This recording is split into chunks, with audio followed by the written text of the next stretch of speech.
తల్లిదండ్రులు పని చెప్తే బిడ్డలు పని చేయరు. తల్లిదండ్రులు బిడ్డల పనికి పంపిస్తే పనికెళ్ళరు. 16 ఏళ్ళ 17 ఏళ్ళ యవన వయసుకు వచ్చినటువంటి బిడ్డలు తల్లికి తండ్రికి చేదోడు వాదోడు అవ్వాలి. ఓ యవన బిడ్డలారా, యవనస్తులారా, దేవుడు మీతో చెప్తున్నాడు, నువ్వు 16 ఏళ్ళ వయసు దాటిన దగ్గర నుండి నీ తల్లికి నీ తండ్రికి నువ్వు తోడవ్వాలి. వినాలిటు, నీ తల్లిదండ్రులకు నువ్వు చేదోడు వాదోడు అవ్వాలి. నీ తల్లిదండ్రుల కష్టములను నువ్వు చేయి వేయాలి. నీ తల్లిదండ్రుల కష్టములను నువ్వు పని చేయాలి. వాళ్ళకు నువ్వు అక్కడికి రావాలి.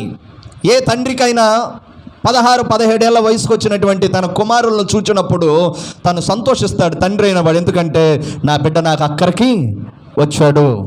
ఏ తల్లి అయినా 16-17 ఏళ్ళ వయసుకు వచ్చినటువంటి ఆ యవ్వన బిడ్డను చూచినప్పుడు, ఆడపిల్లను చూచినప్పుడు తల్లి ఆనందిస్తుంది.